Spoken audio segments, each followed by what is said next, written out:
here of Love Wrestling, joined by some of my favorite people in professional wrestling for this week's Sunday brunch. Welcome, friends.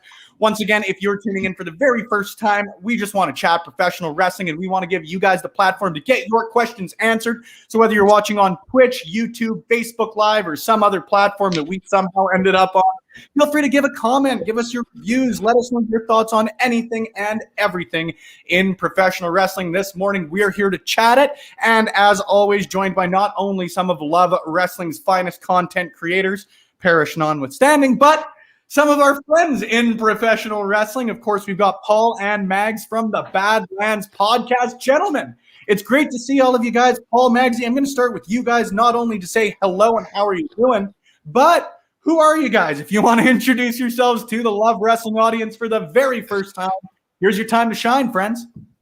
Okay. After you, Mags. I knew you were going to do that for some reason. After spending the last couple of years podcasting with you, I knew you were going to chuck me in at the deep end. Yeah, I'm the famous or infamous Mags, I suppose, the big fish of wrestling Twitter. Podcaster or extraordinary, multi-award winning podcaster. Basically, I'm just an idiot that talks wrestling and people seem to listen along. I have no idea why, but it kind of works. Well, I completely agree with you there, my friend. I enjoy listening. I enjoy chatting pro wrestling with you on the Twitter sphere. Tell me a little bit about the Badland podcast that you guys do, because I quite enjoy listening to it. But maybe for anybody who hasn't had the chance to, give us your elevator pitch. Yeah, so Badlands is the most fun podcast that I've ever been part of. And it basically started as just a pitch from me to Paul about an idea, see if he thought it had legs. And yeah, we ended up just becoming tag team partners. So basically we have a guest on every week and we discuss the Mount Rushmores of wrestling. It's a very subjective topic. Everybody has their own opinions of who is the greatest. So what we do is we kind of switch it up, and every week we'll have a different topic. So, for instance, we'll have 1 week we may discuss the best Canadian wrestlers, as we did with you, Spencer, or then the next week we may discuss the wackiest merchandise that we've had in wrestling. So yeah, we have a guest on, thrash out a couple of Mount Rushmores, and yeah, it's just generally a good time about the silliness and also kind of like the really good positive things about wrestling. Yeah, it's great, man. It's a show after Love Wrestling's heart, really, because you know, we think about Mount Rushmores, it forces you to think about the positives of things. It's always the 4 best of this or 4 best of that, and we really wanted to do that with this podcast, and it is the most fun I have all week. Genuinely is. I completely agree. If you guys have the opportunity, of course, stick around for the whole show and you guys will find out where you can keep track of the Badlands podcasts. Of course, we've got a couple fans of Badlands and hopefully some fans of Love Wrestling here in the chat already. Everything pro wrestling. What's going on, everyone? Good morning. In the case of our friends from Badlands, good evening, you guys. And Joe, Good afternoon. It's almost like the Truman Show. What is it like? And in case I don't see you, good evening, good afternoon, and good night, or some stuff like that. The whole gamut of time zones covered in one show. We're bad, we're nationwide, as ZZ Top says. Badlands for life, of course. Now, we'll get a quick question in here from our friends at the Good Cop, Bad Cop Wrestling podcast before we move into the main topic for starting heavy. Magsy, we're going to start with you, and then we'll move on. I just want this in 15 seconds or less. Best sandwiches. Oh, sausage and bacon. Ooh. All right. Paul, favorite sandwich? Bacon, brie, and cranberry. All right, I can take it. I myself am a fan of the classic grilled cheese. I am in favor of ham. I'm a fan of a ham and grilled cheese. Yes, I am for ketchup for the inevitable comments I'm going to get from people. Heathen. Cut the podcast. He says, no, I was quoting a silly example they did. Well, screw it. We're finishing off the question anyways. Parish, favorite sandwich? Whatever Tiger uses on hole 18 on Sundays. Sorry. No. Man, peanut butter jelly. How can you go wrong? Come on. Okay. Joseph, finish her off for us, buddy. Meatball. Meatball sandwich. A man after my own heart. Yes. I would have considered it if it wasn't for the majestic awesomeness of the grilled cheese sandwich. Now, as I mentioned, as Paul and Mags and all of us have alluded to at some point here, we're just here to chat pro wrestling this morning. So if you guys have any comments you want to get in there, any topics that you guys would like to cover, that's what we're here for. Throw them in there. We've also got a couple of exclusives and previews coming your way from what you can expect on Love Wrestling this week. But we do have a major topic in mind. Obviously, the Royal Rumble last weekend, I think, just kicked ass, especially considering the circumstances that I know we've beaten to death on this show, on pretty well every show out there with not having fans in attendance. But a killer event. Definitely some great headway made on the first steps of the road to WrestleMania. And now that we've got our winners, now that Edge and Bianca Belair get to challenge the champions of their choosing, for a lot of in one sentence, I wanted to pick everybody's brains on who they see challenging for titles at WrestleMania, whether they're Rumble winners or not. I want to go through pretty well every championship on the WWE roster. The one condition that I've got for you guys, and it may make things a little bit tougher because I know there have been a lot of wrestlers doing great work this year, I want to try and keep this to singles matches as much as possible. So we'll allow everybody to bring one triple threat or one multi-person match into the fray. But other than that, we're sticking to singles matches. We're sticking to who's challenging for titles at WrestleMania on the Sunday brunch. If you guys have thoughts, you guys have opinions, of course, let us know. We're here to chat wrestling with all of you folks out there in the internet wrestling community. Paul, I'm going to start with you. I'm going to start with who you think the Rumble winners are going to challenge for their respective championships. As mentioned, of course, Edge and Bianca Belair winning the Rumbles this year, impressively from numbers 1 and 3, respectively. It's not often you see two early Rumble winners in 1 year. I'm psyched about it. So we'll go around the table first right now. Who do you guys all see challenging? Or excuse me, who do you see Edge and Bianca Belair challenging for their championships? Paul, you'll open the floor with this one, friend. Okay, I'm going to have an Edge. I think Edge is going to challenge Drew McIntyre. All right. Reason I'm going for that, just a spoiler for an answer to the question that will come later. I can't see beyond Roman and Kevin Owens at WrestleMania. So okay. whilst at the moment Roman Reigns versus Edge looks more likely after Friday, I think Edge will go for McIntyre. All right. Bianca Belair, she's going to go for a dream match, isn't she, with Sasha Banks?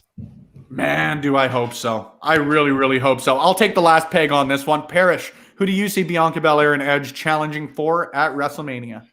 Well, I think the fact that Bianca Belair wasn't even on Raw, I think is very telling that she's going to take Sasha Banks. At least we saw with Edge that he went on all shows. He went on Raw. He went on NXT. He went on SmackDown. I personally hope he chooses Finn Balor. I think that would be the better matchup. I think that's the most fresh matchup, and I think it elevates Finn Balor more than anybody else. But I unfortunately think he's going to go with Drew McIntyre, and I say unfortunately because I don't think WWE has the balls to do anything creative anymore. All righty. Magsy, we're going to move to you, my friend. Okay, I think you're both very wrong. I think the money... I think the money These matches... are the answers I love to hear. The money match for Edge for me is in Roman Reigns. If you want a marquee match, you've got one of the faces of wrestling from a decade ago against the one guy who's head and shoulders above everybody else in the whole company right now. That to me is a dream match. In terms of Bianca Belair, you can't not have Bianca versus Sasha. It makes all the sense in the world. Two unashamedly proud African-American women headlining or at least fighting for a title on the biggest stage of them all for the first time ever. That match is money all day long for me. So yeah, I'd go with Sasha and Roman as the opponents. You betcha. And our friend Jamie Miller over on Facebook says Reigns and Banks as well. It's hard to debate. And the nice thing is, I said this before and I'm saying it now. It's pretty great that this year, whereas maybe in years past you haven't been able to say this, any title match that you could feasibly make for the NXT or Universal or either the Women's Championships, whatever it may be, all of them are a money match in some way, shape, or form. You know what I mean? It's pretty insane to me. Joe, we'll move on to you, but first we've got to give a quick shout out. Magsy, you're 100% according to everything pro wrestling. Now maybe I have to change my picks to get myself over, as they say in the business. Mighty Joe, we'll move on to you, friend. Cool. I mean, everybody else has got some great choices. I'm going to completely think outside of the box with my picks since everybody else has seemingly picked all the other ones. For Edge, I'm really thinking outside of the box on this one. I'm thinking, since we have Christian available now, I think him and Christian come together to actually challenge for a tag team championship, whether it be the Raw or SmackDown title. I think either one of those. Personally, my pick would be for Ziggler and Rude for those to take on those two guys. As for Bianca Belair, I think that the money program and an interesting move going forward to actually have her be challenging Io Shirai for the NXT championship. She never had a chance to win that title, and then she can help elevate that brand even more because there's still a little bit of the stigma of people seeing NXT as developmental when really it is that full-on other third brand, and she can help establish that even further by winning that championship. I think you make a lot of good points, Joe, and I thought about that too, just on the sort of unfinished business, so to speak, that maybe Bianca would have with NXT, but like the way she's come up and the way she's been presented in WWE so far, I think has been nearly flawless. I think that maybe they're, like, for lack of a better way to put it, maybe like she could have accelerated a little quicker. I know that's the worst way to put it, but like maybe people would have wanted to see her get hotter quicker. But I think that the way she's been presented, especially considering a Rumble win, has been unbelievably good. She debuted at WrestleMania, which I think, again, a lot of people forget and is one of those victims of circumstance that WrestleMania had with having no fans and really being in the early days. She debuted at WrestleMania. Not many people can say that. She debuted in a marquee spot at the end of a tag team title match. That's huge for me, right? And then you look at some of the segments, some of the matches she's had, winning a feud with Bayley, who is, you know, it's cliche to say because she says it so often, but the longest reigning SmackDown champ of all time, one of the 4 horsewomen, somebody who's really a staple in WWE. So I think that with the way Bianca's been presented, she's got to go after Sasha Banks. Sasha's the biggest star WWE has right now. You can make a very good argument for that. I think that between her and Roman Reigns, they're really the full-time people that are the front runners for that title. So I think that if you want to make Bianca Belair, you just have her go up against the biggest possible star you can. I've got a lot of time for McIntyre Edge, though. I really do. And the only reason I'll say that is, you know, I'll contradict myself a little later in the show with one of my predictions here. But with Roman, I think that SmackDown, there are a lot of people who are on that bubble. You know what I mean? Where, you know, you talk about Kevin Owens and you look at Jey Uso as maybe guys who prior to their feuds with Roman Reigns were doing really good, but not great work.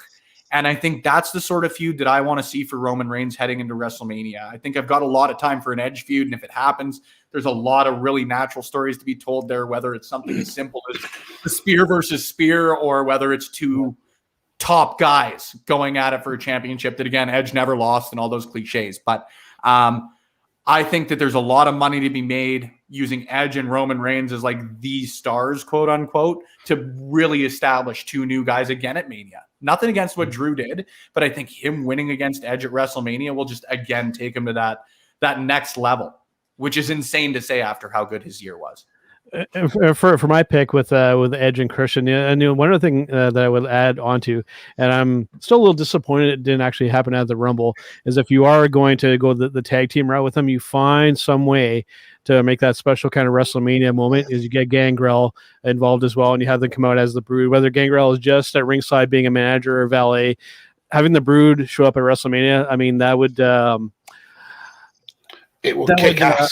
That would kick ass. You took the words out of my mouth. Then they have to go against a New Day. They have to go against a New Day. That would be good. That'd be good.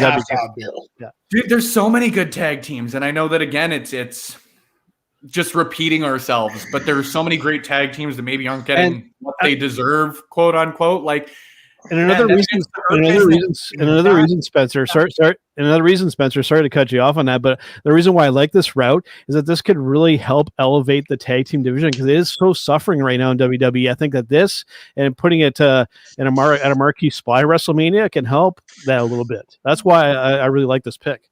Yeah, the problem with that, though, is Vince's kind of mindset about tag team wrestling. You can tell he just doesn't care for it. Why pay 4 people when you can pay 2 people is his mentality. So, I don't think we'll ever see a huge focus in tag team wrestling on WWE programming, at least for the very foreseeable future. Yeah.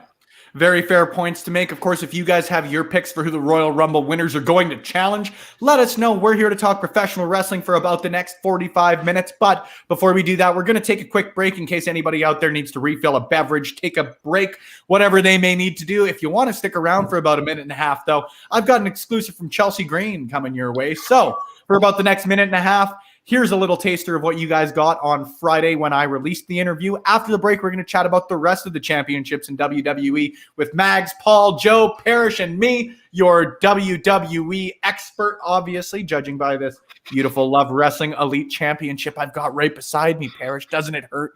Doesn't it hurt? Stick around through the break, guys. Show's the one to hit the floor first. Now, you mentioned sports fans. I was watching an Instagram Live you did a couple of months ago. It seems like the Miami Dolphins have an interest in you. Oh my gosh. Well, I know, right? I won't elaborate on that, but yes, like they did for a little bit, but now they know I'm taken. No further comment. Well, something else that you have made a comment on, you've sort of answered it here as well, too. You haven't wrestled since May 27th, but I gotta ask, Chels, was there ever a point you were in Retribution, or are people just blowing smoke? No, people are totally lying with that. And also, everybody said there was like pictures and they circled and said it was me. It was Jessie Kamea, I think, and it was Mercedes Martinez, and like it was all these people that were not me. So, getting the scoops. I was sitting at home watching the internet blow up. And still people say like, I know you were in Retribution, or I know you're still in Retribution, you're waiting to debut, and I'm like, but I'm not. Yeah, I've debuted. I'm waiting to get back on TV. Yeah, like what? I'm like, but it kind of kept me a little bit relevant through this weird time.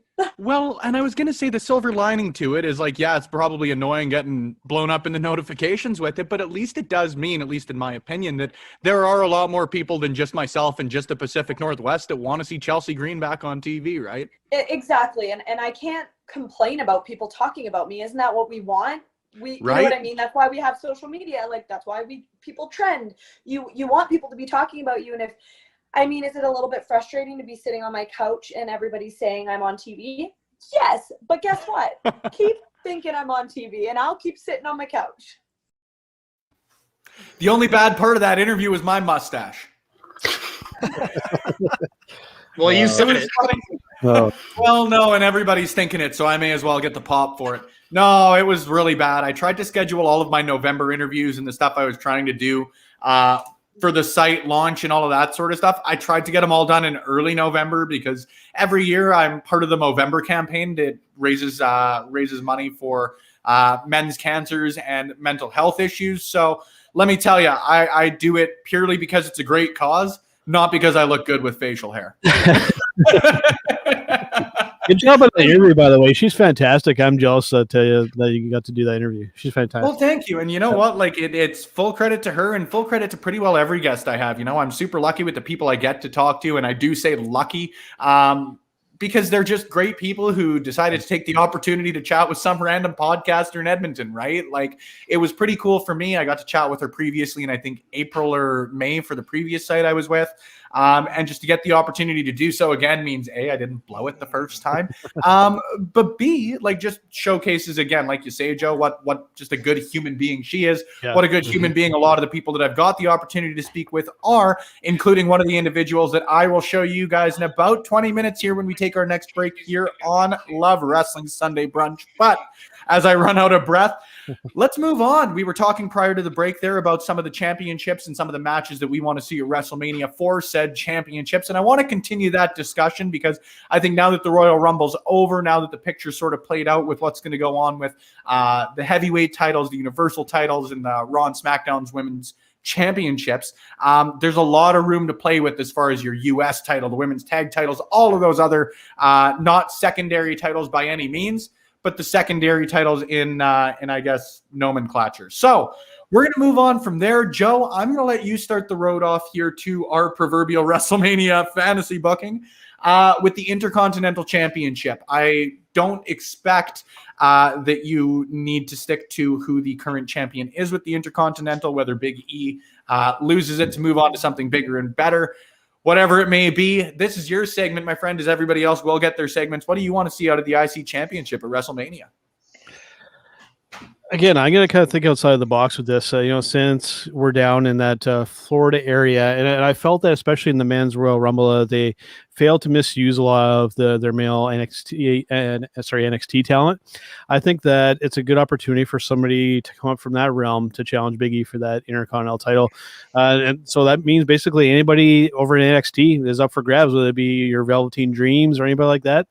I don't really have any specific pick. I think anybody from NXT to take on him, I think would be an interesting move, given that you have that whole pool of talent to pick from down there in Florida. Completely agree, man. Parrish, your thoughts? I don't understand why they wouldn't pull the trigger on an Apollo versus Big E right now. I think that is a great feud right now that they should just keep developing, because I think what WWE has a tendency of stopping to do during this time is having a feud go around the Royal Rumble and then just drop it. And they kind of did that with Bayley and Bianca, which I still want to see a conclusion of. But with that being said, I would love to see Apollo, and if they're going to actually turn him heel, I like to see that developing between there. And I think that's a good feud moving forward to help not only take the title off Big E, but propel him to something bigger after Mania, but also give Apollo a rub that he definitely deserves. Yeah. Magsy, Paul, I'm going to let you guys argue it out. You guys choose who goes next. I mean, I'm happy to go next. I know Paul kind of flaps when he's put under pressure. So I'm not going to flap. I'm not going to flap. Cesaro. I'm going Cesaro. I think the momentum's with him at the moment. He had that huge victory over Daniel Bryan this week. That's an excellent choice.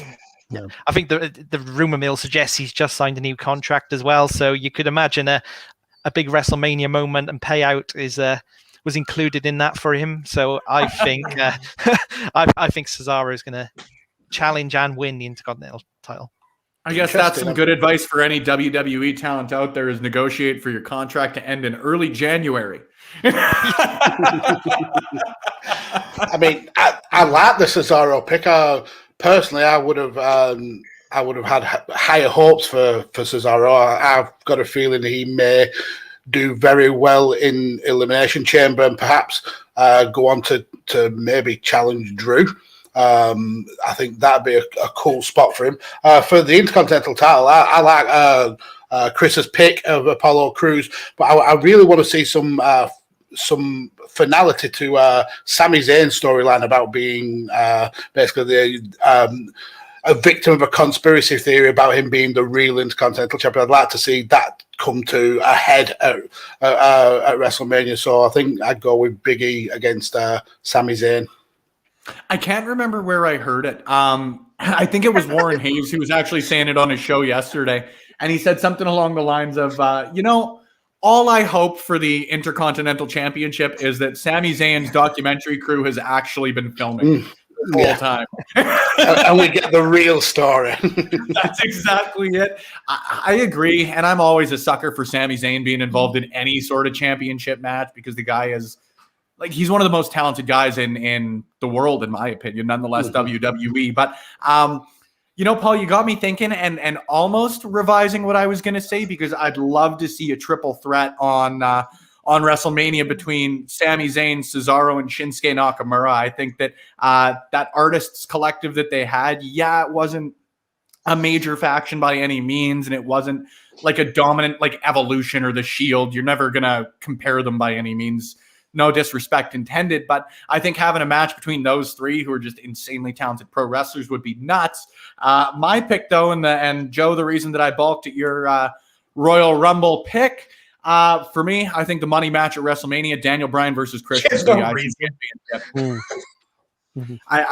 think that needs to happen. I think that if Roman Reigns is going to get challenged by Edge, which again, despite my earlier hope for a Drew McIntyre and Edge match, I do think they're setting up for Edge versus Roman Reigns just based on what happened on SmackDown this week.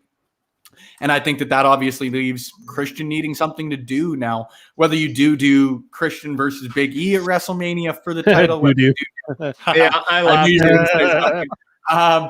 Whether they do Daniel Bryan versus Big E, whatever, whether it is another triple threat, just because, again, it's so easy to say something like that. But Christian being involved in the IC title match would be huge. Yeah. I think if Big E was to beat him, that would be bigger for him. If Christian was to beat Daniel Bryan, again, kickstart Christian's return with a big win. There are a lot of ways that you can go with that. I think that even seeing Big E tweet out that, yeah, Christian, I know you're owed a title shot or whatever the tweet was, is starting to build towards something. I know there's teases on WWE Twitter accounts all the time, and Big E's more apt to do them than most, but I'd love to see it. I just want to go with Daniel Bryan and Christian because personally, nothing against Big E. That's just on the grandest stage of them all, go as big as possible. And that is a huge match for me. I have a little bit of not necessarily a tweaked, but a couple of ideas because I love the either Christian or Sami Zayn with the IC title. I'd love to see the Canadian with the Intercontinental title. It's almost kind of our title, almost a little bit. But I also like the idea of possibly unifying the Intercontinental title and the U.S. title because it feels like that U.S. title has been devalued a lot over the years, and it feels like when we have too many championships, they don't mean quite as much when there's so many. I think having that one kind of mid-card title, I think, is enough. I think having two of them devalues both of them. Unify the tag titles. Same as the tag titles. Yeah. I agree with that, too. I would be more apt to unify the tag titles. I think that with both of those, again, I hate the phrase because it seems very disrespectful almost, but like those secondary titles, both of them seem to ebb and flow. If you were to suggest 4 years ago or 5 years ago, when Cena was carrying the U.S. title, or when Rollins or The Miz or any of those guys are carrying the IC, no one would suggest unifying them because those guys bring prestige to those titles. Yeah. I think that to me proves that they can be done right, number one, obviously, but number two, they can be done right at the same time. So for me, there's no need to remove an opportunity. I definitely agree with you in that with Bobby Lashley, I think that every championship should be a fighting championship, but with Lashley, should have been fighting for it a little bit more, or should have been in more matches with some stakes behind him for the U.S. championship. But by the same token, number one, it's not really his character right now, so I'm okay with him not being that fighting champ. But two, I think that selfishly, and it's my optimism, but around this time every year they start to do some cool stuff with that. I remember the Fatal 4-Way a couple of years ago that Jinder Mahal won, when it was Rusev and Jinder and R-Truth won it at some point and all of that. I don't mind it when the championships are used properly. And I think that because they've been proven they can be used properly, no sense to unify them. I think that's a good place to move to the U.S. Championship match, though, for WrestleMania. Joe, I know that you've got some thoughts. So I know you kicked off the last one, so this is your last time starting, young man. But give us your U.S. title match for WrestleMania, or at least your hopeful U.S. title match. Like I said, my pitch is to possibly unify them. I know that seems like a bit of a stretch, but one thing that I miss with these, you mentioned a good thing, Spencer, and I agree. It's nice when these talents, like Daniel Bryan, like Miz, elevate these titles to make them mean something. But I miss, this is the old school wrestling fan in me, where these titles were the stepping stone. You carried this mid-card title, I hate almost kind of using that term, that middle title, to prove that you had something to you, to then take that next step. But so often, some of these guys that end up being Intercontinental or U.S. champion are former world champions. So then it feels like they go down to these titles, and it makes these titles feel like they're not as important. Whereas instead, before they were used as a stepping stone to your main title, whereas now it feels like it's a step backwards. So it feels like these titles don't feel like they're worth as much anymore. So I make the pitch for unifying them. All right. Plus Big E versus Bobby Lashley wouldn't be too bad of a match either. Well, that'd be excellent. Paul, I'm going to pick on you then. Your thoughts on unifying the titles, and from there, what would your U.S. title match be at WrestleMania this year should they not be unified? I can see where Joe's coming from. in unifying them. They don't feel like massively important titles. But I think whilst you've got Raw and SmackDown, two distinct shows, I think they both need a mid-card title. So I would say mid-card title, that secondary title. So I wouldn't merge them for that reason. That match would be great though. To challenge for the US title, you mentioned yourself there, Spencer, that Lashley's not been much of a fighting champion. I think someone else who's quite famous for that might force his hand in Brock Lesnar. Oh, that is a left field pick, and I love it. I really love that. I think Brock's got to be on WrestleMania somewhere. He's a massive attraction. It wouldn't be right without him on there, and it would just be that kind of dream MMA feud. That has Brock ever won the U.S. title? Hey, I don't think since Brock is technically a Canadian now, he lives in Canada. Have Brock win that and make it the Canadian title. Perfect. Oh my God, Brock Lesnar with the Lance Storm gimmick is like literally every dream creation I've ever made. The Saskatchewan hardcore international. As long as he's still coming out to the boombox. As long as he's still coming out to the boombox. I don't think Lesnar's ever won any secondary title, has he? I don't think so. No, and you know what? Like the more Well, his first title was beating The Rock, and then he's always been heavyweight champion. Yep. I don't think he's been anything else. And that's actually like a really... He was king of the ring. That was the only other thing.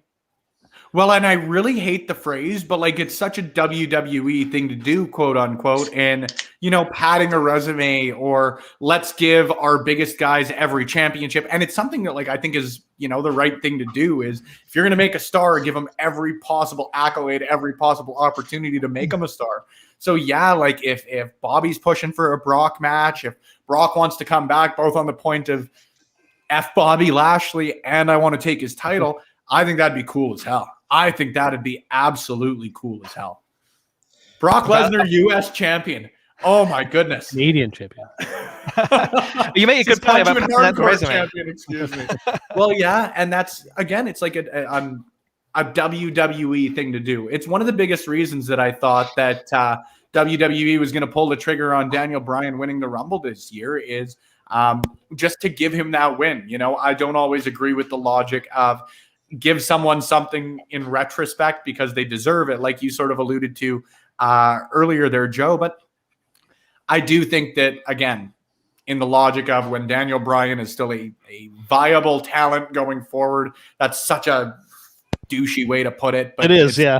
I can. Yeah, thanks, Joe. Yeah. Appreciate being called out. I think that like him winning the Rumble, WWE putting that accolade on one of their biggest guys, whatever it may be, whatever metric you want to use, is something that's some logic that I could be seeing applied to Brock Lesnar at Mania. That's a great pick. That's a good shout, man. Yeah. It sounds better in the Hall of Fame speech as well, doesn't it? I agree. Which is inevitably going in. Paul, I'll back you on that one 110%. Magsy, before we move on to you, I just want to hop in for a comment from WrestleManiac. Unify every title together to win the WWE 24/7 World Continental Tag Team Championship of the USA Universe, won, of course, by Brock Goldberg. Brock Goldberg. Wow. Talk about some very WWE things to do. I hope Vince is not watching along because that is going to happen. Magsy, give me any ideas. At any point, if Vincent Kennedy McMahon is watching our show, that is Bad Bunny's new gimmick. If they're going to do that, they have to give it to the most. Sorry. No worries, Paul. What were you going to say? I said if they're going to do that, they have to give it to the most winningest champion on the roster, which is, of course, R-Truth. Natalia. Yeah. Magsy, U.S. title predictions for WrestleMania, friend. Yeah, I love Paul's pick of Brock Lesnar. We on Badlands very much stan Brock Lesnar. But I know that he's kind of really poo-pooed a match with Bobby Lashley. He said that he's absolutely no interest in it at all, which would be a shame because I think that would be two big meaty guys slapping. Oh, it'd be an awesome match. For me, I think there's a few interesting ways you can go with Lashley. You've obviously got Cedric Alexander maybe kind of breaking away from Hurt Business. That could be an interesting way to go. I know they've done that kind of feud before. You've got the Matt Riddle storyline, which just seems to never go away, even though he's been handily beat about 45 times. But for me, the more interesting ones are the Keith Lee. I think Keith definitely deserves some sort of main roster championship very soon. The guy's been absolutely awesome, not only in NXT, but whilst he's been on the main roster. But I'm also interested in Bobby Lashley versus Jeff Hardy. I think that'll be a kind of really understated, maybe potential match of the night. And Vince absolutely adores Jeff Hardy, loves him when he's got a towel on the guy. So, yeah, I think I'll go with Jeff Hardy and Bobby Lashley. Did they ever work a program in TNA or Impact or any of those NAs? Good question. I'm not sure. I would have to assume they worked, like, whether it was a throwaway or a pay-per-view or anything. If you can't remember, you might have been as drunk as Jeff Hardy was in Impact. So I mean, so you know what, Parrish? We're putting you on. You're not going to get your U.S. title match. Parrish is out of this. Parrish is out of here for a second. I seem to think that they may have been like ships passing in the night where they weren't in TNA together at the same time. I've got that feeling that maybe that Lashley wasn't there at the same time as Jeff was. Yeah. All right, we're going to bring Parrish back. That was rude. It's fun to have this power. I learned I had that power. He didn't embarrass wrestling by coming in drunk. Yeah, blame me for his idiocy. Hey, that's fair. You are uniquely qualified to speak on that. Parrish, your U.S. title match. I'll figure out alcoholic than he is. I never did that. So, but anyway, no. So we were talking about Bobby Lashley not defending the U.S. title. So it kind of dawned on me, hey, why not make him defend the U.S. title at Elimination Chamber inside the Elimination Chamber against a multitude of people? There you go. Only to have that person win. Therefore, the guy I would love to see walk out of WrestleMania as U.S. champion is Mustafa Ali, being the new champion of the United States of America. That way, if you want to do Lashley Lesnar, you don't need a title. You can have that as the match that stands by itself. But give Mustafa Ali a shot because he has been one of the best workers on the Raw brand that has absolutely been giving very little and hitting a home run with it. Yeah, I completely agree. That's a great pick. Before I move on to mine, we're going to give a quick shout out to Everything Pro Wrestling. I assume no battle royals, maybe loaded pre-show matches. Admittedly, I don't know. This WrestleMania for me is a little hard to predict. Should be on it. Hey, I'm excited for Jeff Hardy. I don't know. I can see them doing battle royals and that. They've done a couple on NXT throughout this time. I could see them 100% doing some battle royals, especially considering that they evidently believe that it's safe enough to have fans there. I know that they're testing talent, give or take how safe or unsafe your personal belief may be on it. They're at least doing some sort of testing with their talent. I think if they believe it can be done safely, yeah, you'll still see an Andre the Giant this year. You'll still see a women's battle royal because they do, at least on the surface, seem to believe stuff like that can be done safely. If they're having fans, they've got to assume that doing stuff in the ring is safe. My pick for the U.S. title match, I think that there are a couple of great possibilities. I love the Lesnar shout. That's something that like I've quite literally been focused on since it was said, Paul. So nicely done. And I even think that could be done even if Riddle was to somehow get this feud over and done with and end up as the U.S. champion. I think that it's not a unique point, but there's a lot of money to be made in a Lesnar-Riddle match, even if it is one of your typical Lesnar 30-second squashes versus his Survivor Series matches the last few years. The match I want to see, though, is if they're going to lean into this Hurt Business breakup, give me Cedric Alexander versus Bobby Lashley. I would love it. And I think that because it seems as though they're playing up Cedric is going to be the one who's removed from the Hurt Business or kicked out or whatever it may be. I'd have to assume that would coincide with losing tag team titles at some point. And if you're going to be going from a successful tag team to attempting to be a successful singles guy, the number one thing you'd want to do is win a singles championship. And the number two thing you'd want to do is get back at the people who proverbially wronged you. So get two birds stoned at once. It'd be a hell of a match. I always love in pro wrestling the sort of David versus Goliath dichotomy. And I think in a lot of the same ways that we talk about Brock Lesnar having great matches with smaller, more athletic individuals, you can make that same argument for Bobby Lashley. He's had some fantastic matches with some smaller guys, and I think that you could definitely see that with Cedric Alexander as well. I love the pick of Mustafa Ali, though. That's Mustafa. Like he's such a good professional wrestler doing such good work, and he's such a good human being. There's nothing else like that checks all the boxes for me for someone I want to see with the championship. It saved the retribution angle for me. That angle was dead in the water, and Mustafa Ali getting involved in that has at least made it interesting. 100%. Part of me would actually like to see Sami Zayn and the retribution thing kind of mix in a little way, just because the whole theory of like why they are who they are kind of works with each other. So I wouldn't mind Zayn and retribution kind of mixing it up a little or a bit in like an alliance. I completely agree. We're going to get to a quick break here because the retribution shout right there from Magsy lets me move on to another exclusive. You heard about Chelsea Green on retribution. I'm going to bring you my next interview. This one's coming up again on Friday as I regularly release here on Love Wrestling. Another exclusive from another one of the greatest professional wrestlers in one of wrestling's top promotions. Coming your way in a second. After that, we're going to be chatting women's tag titles, women's championships, and the NXT title on Love Wrestling Sunday Brunch. It's great to have you on, man. Like I said, you're a recent returnee to Ring of Honor. You've been about a month and a half since you made your return. How does it feel to be back in a place that has got to be super familiar, but also very, very different? You look at the roster and some great members there, but not a ton really that you've had the opportunity to work with before. Yeah, it's been awesome. First of all, just right out of the gate, it's reinvigorated my love of wrestling. It's made me just like, I look forward to going to work. Even though we get put in the bubble where we're away from our family, like I look forward to it because that's what I fell in love with wrestling. When I was at Ring of Honor the first time, everything about that company is what I love about wrestling. And then when I went to Impact, it was the same thing. But being here back at Ring of Honor, like you said, the roster's different. Now, there are obviously guys I recognize when I come back and I see Jay Lethal and the Briscoes and Dalton Castle and these guys. Yeah. And of course, those are my buddies and guys that I'm like, oh, this is like a family reunion. This is great. But then that roster is full of guys that some I've never met.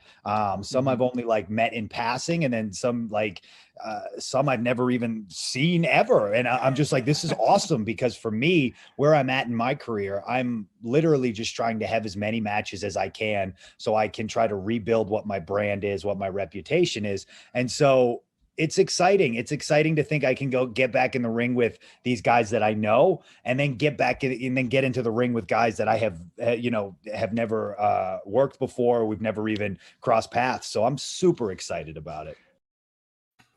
There it is, Mike Bennett, recent returnee to Ring of Honor, joining me on the show this Friday. That was such a cool interview to get to do. I say it so often, it's cliche by this point, but I'm really, really lucky to get to talk to some great individuals. And I think that everybody's pretty well versed in what a great human being and what a great story that Mike Bennett has behind him. And it was just cool to get the opportunity to speak to him about it, whether it was the stuff on Ring of Honor or working in the bubble or returning to the promotion, but everything in sort of the personal life and sort of touching on his story outside of professional wrestling and everything involved with, his rehabilitation and all of that. Like he's just such a great dude and such an open individual. And I say it about a lot of interviews. Again, I'm very lucky to get to, but a great story both inside and outside of the proverbial squared circle. That's coming this Friday. So don't forget to head to our YouTube channel, head to Facebook, head to any of our social medias that you can see scrolling across the bottom of the screen here. Make sure to like, share, subscribe, retweet, give us a Yelp review, send a carrier pigeon of support, whatever it takes, however you choose to. It does help us continue to bring you great guests like Chelsea Green, Mike Bennett, and Magsy and Paul, who are joining us here on Sunday Brunch to chat some professional wrestling. You guys like that transition? Hey, that one worked. Pretty well on our end. we're certainly in the class bracket of the likes of Chelsea Green and Matt Bennett. That's for sure. Hey, I am here to put my friends over, and I'm going to do it well, damn it. We're still talking about championship matches at WrestleMania. It's a topic that I know a lot of people are going to cover over the next couple of months, so let's be the first on top of it. We chatted about the IC and US titles before the break. I know we're going to chat about the NXT championship near the end of the show, but I do want to make sure that we touch on the women's championships, whether it be the Raw, the SmackDown, or the women's tag team titles, which I think is a great place to start because obviously Bianca Belair will not be challenging for those in any way, shape, or form at WrestleMania. So, Parrish, we haven't started with you, and you're a tag team guy as far as pro wrestling goes. What do you want to see out of the women's tag team titles at WrestleMania this year? The winners of the Women Dusty Classic, I think, should flat out have a WrestleMania title match. And I think WWE has done a poor job of bringing those tag titles towards the NXT. I think they've done a terrible job of bringing NXT UK into the mix on a lot of things. But I would love to see NXT kind of walk out of WrestleMania with those women tag team titles and give them the opportunity to go to the Raw and SmackDown, because anytime now you're seeing those titles on each show, it's a surprise because you just don't know if they're going to do so. So whoever wins the Dusty Classic for the women, I'd love to see it. As of right now, I need to even look to see who's still in the tournament. And maybe Dakota Kai and Rachel Gonzalez, I think, would be an okay one for me. Yeah, and I think that it works perfectly just based on the fact that, again, I would have to look at the bracket. I do know for sure that those two are still in it. I think it's Shotzi Blackheart and Ember Moon that's on the other side right now. They've still got their match this Wednesday coming up. But yeah, I think that's a good show, Parrish, especially based on the fact that, as we were talking about with tag team titles earlier, I just want to see more established teams going for the titles. And how we get those teams established, I don't care. You know, if we were to have taken a month and built this Naomi Lana storyline, you know, I don't need a ton as a pro wrestling fan. I don't need this to be a 6-month build to a title every single time. But it does disappoint me that it seems like, especially with the women's tag titles so often, it's a team that's thrown together that night or thrown together before the match, and they win a tag team title opportunity. It just seems odd for me. Especially when you had, sorry, Parrish, to keep rambling, but like, especially when you had teams like the Riot Squad or the Iconics before they broke up that had been together a while, had told a story with getting back together in the case of the Riot Squad, and haven't even gotten that shot yet. You know, if you burned it already, you burned it already, but you haven't. So it seems odd that you at least wouldn't use that opportunity while you still have it. And I'm going to the NXT route out of two reasons. One, because I don't feel an actual tag team will get a shot at the actual tag team titles because it's WWE. But I would love to see the Riot Squad get an opportunity and actually get a real shot at having that company behind them at some point, because I do think they are now in a position where they should get a little bit more eyes on them. But I mean, I think the Dusty Women's Classic, I mean, I think it just makes that tournament mean even more if it actually leads to a women's tag team title. Yeah, absolutely. Joe, we'll move to you. Who do you see challenging for the women's tag team championships at Mania this year? For me, I have to agree with Parrish on this. I think that the winner of the Women's Dusty Classic, they should get the shot. And you know what? Quite frankly, you know, any combination of women that can get a title off of Nia Jax is okay with me. Because I mean, it seems like I think should be in the Hurt business. Just saying. Yeah. I mean, hey, we're gonna leave that one alone. We're a positive website here, folks. We're gonna be nice. You don't have anything nice to say, don't say it at all. But I'll just say she's like watching a large train wreck in slow motion. That's all I'll say. Ouch. Yeah. Ouch. Are they all in slow motion? We have someone from NXT for two. Magsy, I'm going to move to you next because we picked on Paul in the last segment. Yeah, I'm going to go 3 for 3. I think it absolutely makes sense. The timing is perfect to have this Dusty Classic tournament to lead to a match at WrestleMania. I'll go one further, and I think I'll predict who I'd like to win that tournament and then go on to Mania. I think Shotzi Blackheart and Ember Moon are absolute superstars, and they would have a great match with Shayna and a passable match with Nia. So yeah, I'll go with those two. All right, Paul, do you have some nice things to say? I'm going completely away from NXT, completely left field. I'm going for can you believe it? Billy Kay and Rhea Ripley. All right. Ooh. So we've seen Billy Kay giving out the resumes to everyone. You are earning an invite back the more and more we go on. That one is interesting. I really like that pick. Now, Paul, talk about yourself. You can find me at Rain Counter. I think they'd be a good mix, and it'd probably only last for like 2 weeks to a month. They play it for laughs. Rhea Ripley, the real tough girl image, with Billy Kay, the bit kind of the bit of a doofus, if you like. And I just think it would be comedy gold together, and they'd be a good tag team. And we've seen it. Yeah, we've seen in the past. I really like that. Seen in the past with stuff like Braun and Nicholas. They don't really care for the tag titles at WrestleMania, so is Billy Kay your Nicholas then? Wow. Oh, yeah. I didn't mean it like that. I didn't mean it like that. Put some respect on Billy Kay's name. I was just gonna say, I love Billy Kay. I'm just asking a question. Don't just message up. No, I love Billy Kay too. Nicholas has got a 100% win record. True. That's true. You talk about winning as superstars. There's Goldberg, Asuka, and Nicholas. WrestleMania 50 is going to be Nicholas against Dominic. Just watch. Well, yeah, Billy Kay and Nicholas. Since the Undertaker streak ended, it's got to be Nicholas who's closest. Before I get to my picks, we got to give a quick shout again to Everything Pro Wrestling.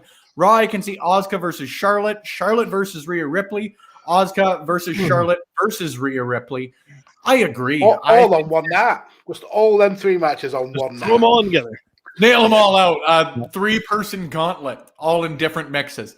I do agree, though. Like, I think that Asuka versus Charlotte is still a money match.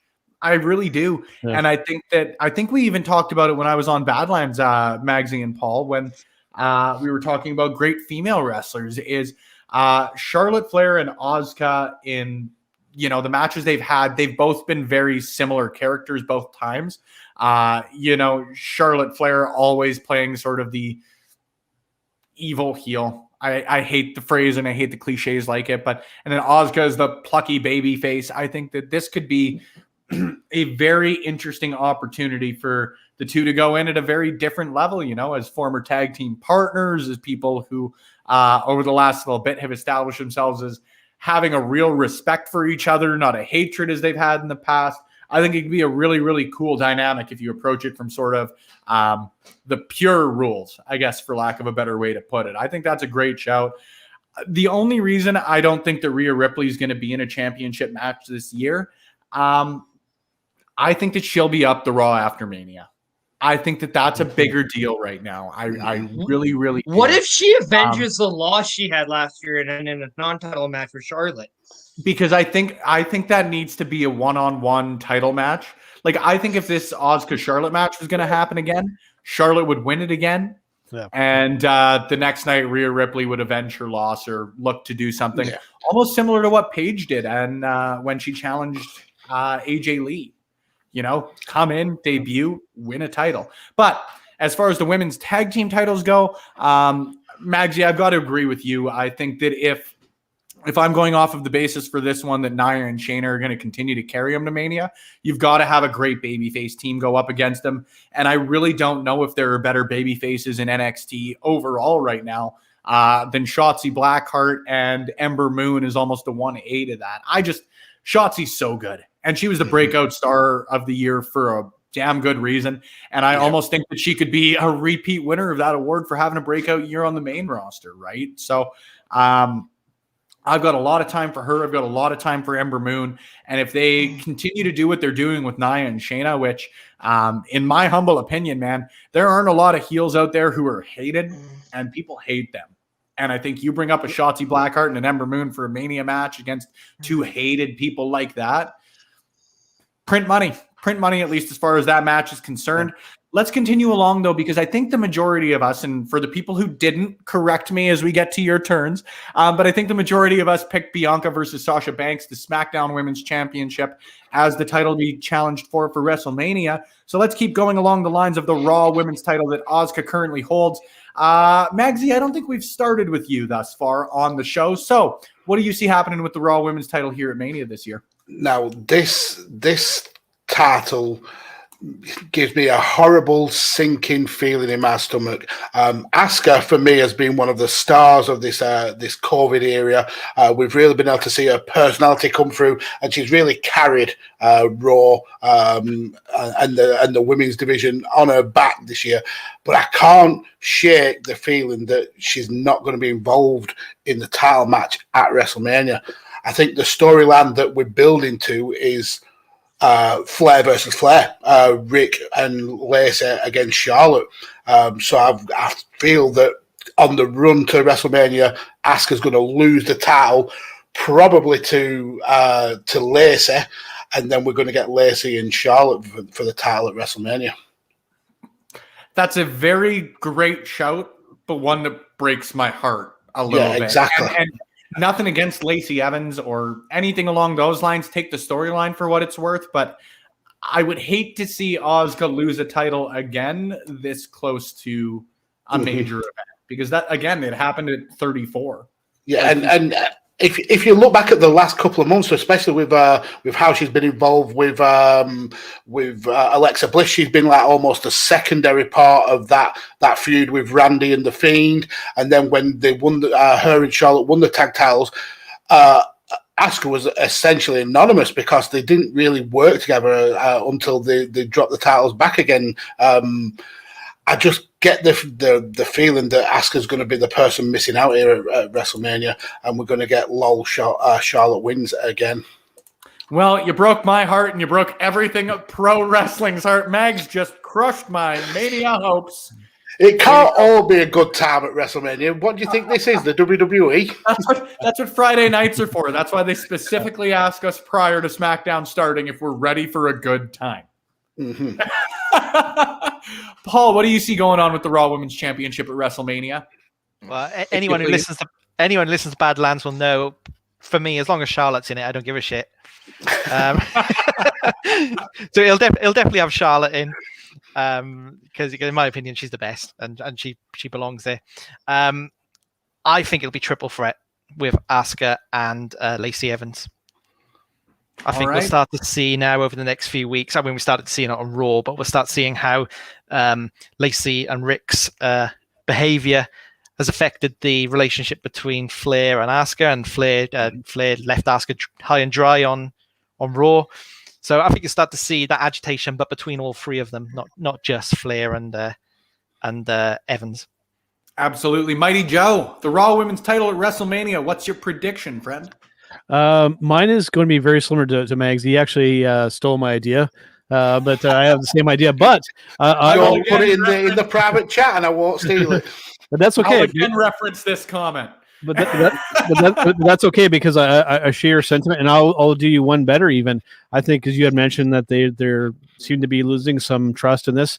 I'll go even further, and I'll say that given everything else going on, that she has a match with Lacey Evans one-on-one, and I think it gets relegated to the pre-show. Oh, tough. That's tough. That's tough. You know what? I'm not gonna let. Just have a feeling. I have a feeling. Prove me wrong, WWE, but I have a feeling that it gets lost in the shuffle, and they put it on the pre-show. I'm not going to let that one hang in the air too long, because it hurts me a little bit. It's out there in the ether now. It's out there in the ether. Parrish, the Raw Women's title at WrestleMania. Before we take a quick break, before we close it out on the show, we want to highlight the great work that Joe's been doing along with Carl on Turnbuckle Rewind. So we'll give a quick review, and in case you missed it, whatever you want to call this, on what they did last week on Turnbuckle Rewind before we close it out here. So Parrish, take us into that with your pick for the Raw Women's title at WrestleMania. Well, first off, WrestleMania is 2 nights this year, so I don't know if we're actually going to have much of a pre-show for each night. So I think there's going to be 4 singles women's matches at WrestleMania. I think we're going to have Sasha and Bianca for the SmackDown Women's, I think we're going to see Charlotte and Lacey non-title at WrestleMania. And then I also have a weird feeling that we're going to see Bayley and Rhea non-title at WrestleMania. So I think we're going to see Alexa Bliss and Asuka for the Raw Women's title. And I have a feeling Asuka, despite what everyone's saying, is going to walk out of WrestleMania still your Raw Women's champion. And we're going to see some development out of Alexa Bliss post-WrestleMania and perhaps see Alexa Bliss and Charlotte post-Mania. Interesting. Makes I love sense. it. I love it. I love it. I love it. We've spent this entire last hour speaking about winning championships, what we want to see out of championships heading into the show of shows. We're going to talk a little bit more about championships, or at least Joe and Carl Carafel are in this clip from Turnbuckle Rewind. They reviewed the 1992 Royal Rumble last week, and I want you guys to hear this quick clip, this quick intro from Carl, who couldn't be here, so we'll let Joe cover for him after the break. In 1992, the stakes had never been higher, and this was by far the most important Royal Rumble in history at that point. It was by far the single most star-studded match in Royal Rumble history. But among all of the immortals who participated in the match, it was one man's staggering performance that stands out, and one that will never be forgotten.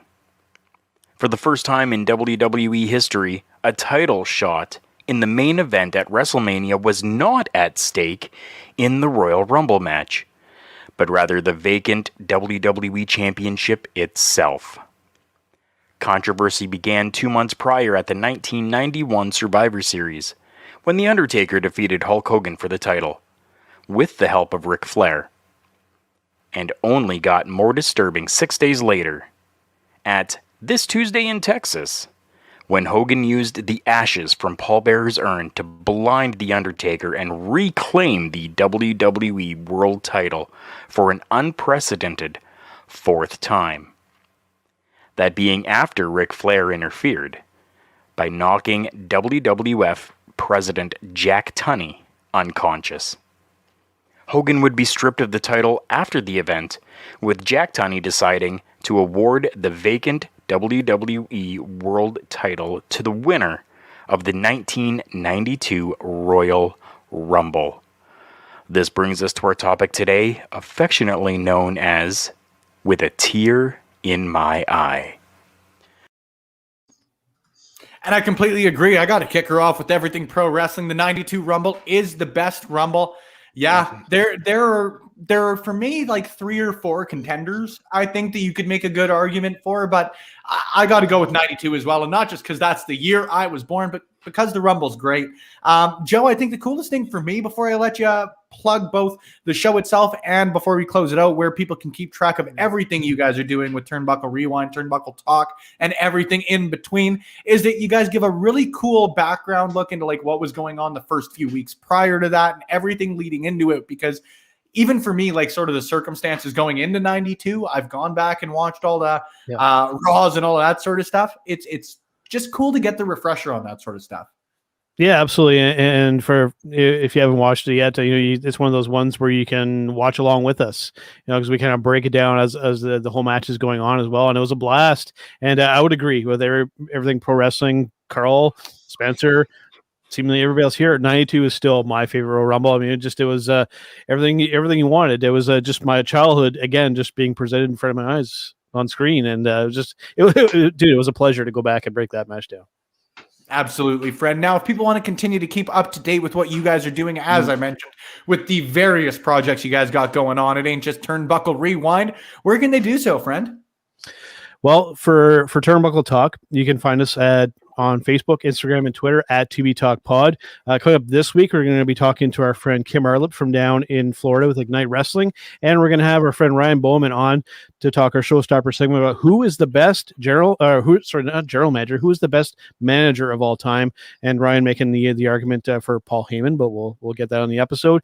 And coming up this week on Turnbuckle Rewind, we've got a good one for you guys. Let me bring up here so I get the exact information correct. We're going to be going to ECW in 1998 with Taz versus Bam Bam at Heat Wave in 1998. So that's going to be a really fun one to break down, an iconic ECW match.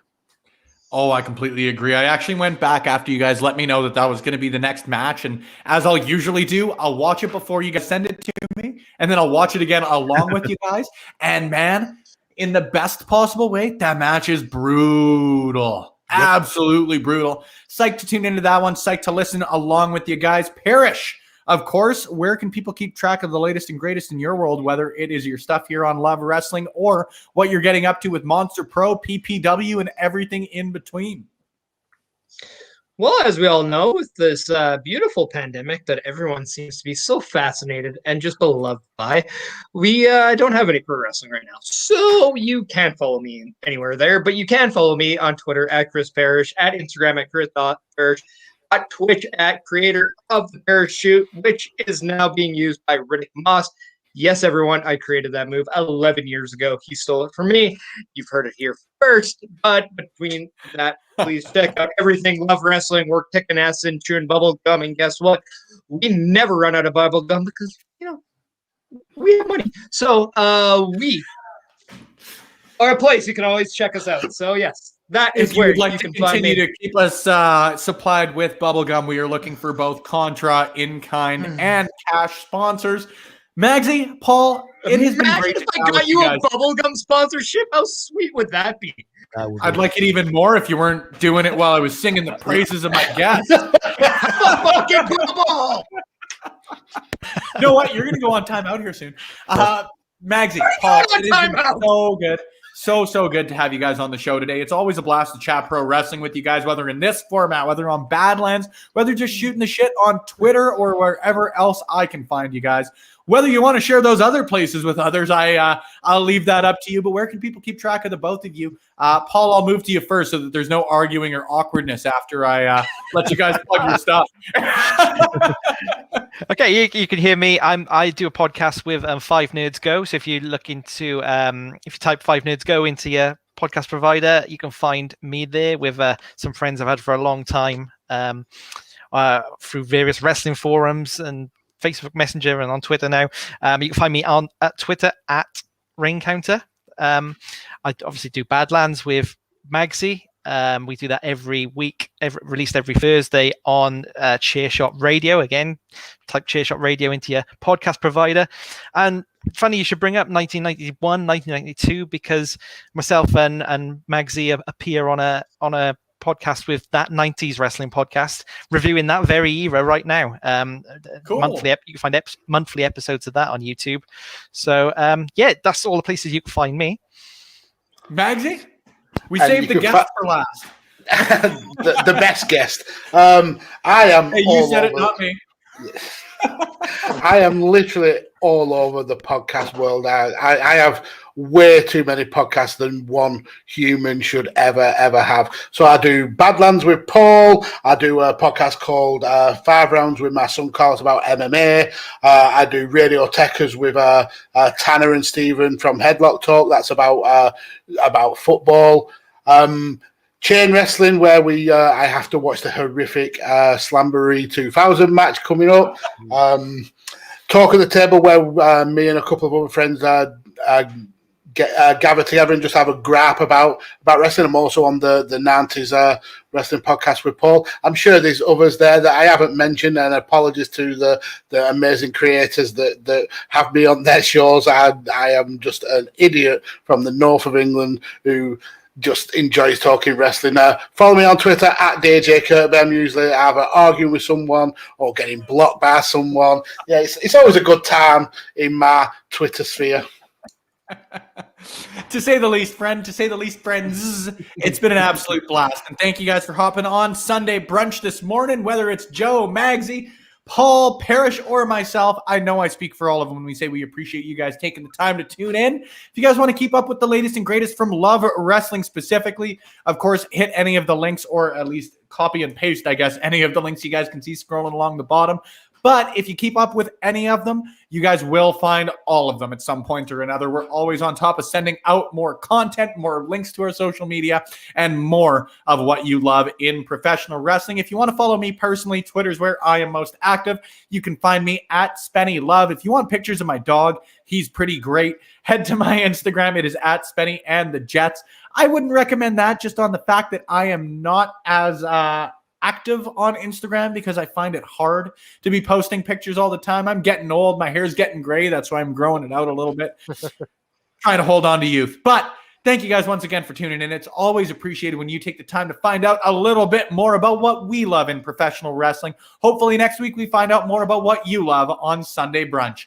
Thanks for tuning in, friends. We'll talk to you soon.